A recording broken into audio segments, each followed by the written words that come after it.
1 hour ஆயிடுச்சுப்பா. Wash பண்ண போகிறேன். Plain wash தான் பண்ண போகிறேன். வாஷ் பண்ணிவிட்டு எப்படி ஒட்டியிருக்குன்னு பார்க்கலாம்ப்பா. வாஷ் பண்ணிவிட்டு வந்துட்டேன்ப்பா.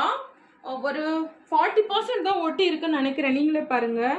ஒரு மாதிரி கிரேவாவோ ஒரு மாதிரி டார்க் க்ரீனாவோ ஒட்டியிருக்கு. ப்ளைன் வாஷ் தான் பண்ணேன். ஒரு வேளை போட போட டார்க் ஆகுமோ என்னவோ. மருதாணி அவுரிப்பொடி அந்த மாதிரி சில ஃபர்ஸ்ட் டைம் ஒட்டாது இல்லையா, அதனால வந்து இதுவும் இப்படி இருக்குன்னு நினைக்கிறேன். இன்னொரு வாட்டி அதில் பாதி மீதி இருக்கு. நான் இன்னொரு வாட்டி அதை யூஸ் பண்ணி பார்க்குறேன், ஒட்டுதா ஒட்டலையான்னு. எப்பவுமே உடனே கருப்பானா அதில் வந்து கொஞ்சம் கெமிக்கல் இருக்குன்னு அர்த்தம். அது ஹெர்பல் பேஸ்டுன்றதுனால 2-3 வாட்டி போட போட ஒட்டுமோ என்னவோ. நான் அடுத்த வாட்டி போட்டுட்டு சொல்கிறேன். நீங்கள் ஹெர்பல் தான் வேணும்னா இதை யூஸ் பண்ணி பார்க்கலாம்ப்பா.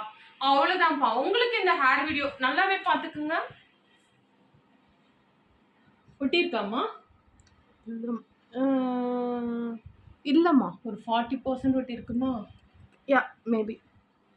சரிப்பா, நான் இன்னொரு வாட்டி போட்டுட்டு இதோட ரிசல்ட் எப்படி இருக்குன்னு சொல்கிறேன். இப்போதைக்கு நீங்கள் வெளியே போகிறீங்கன்னா இதை போட்டுட்டு போயிடலாம்னு சொல்லிட்டு ஃபர்ஸ்ட் டைம் யூஸ் பண்ணாதீங்க. கண்டிப்பாக இந்த மாதிரி தான் இருக்கும், ரிசல்ட் இருக்காது. ஒரு ஃபங்க்ஷன் முக்கியமாக வீட்டில் இருக்கிற நேரம் இதை ட்ரை பண்ணி பாருங்கப்பா. அவ்வளோதான்ப்பா. உங்களுக்கு இந்த ஹேர் வீடியோ பிடிச்சிருந்தா லைக் பண்ணுங்கள், ஷேர் பண்ணுங்கள், கமெண்ட் பண்ணுங்கள், சப்ஸ்கிரைப் பண்ணுங்கள். அடுத்த வீடியோவில் பார்க்கலாம்ப்பா. பாய்.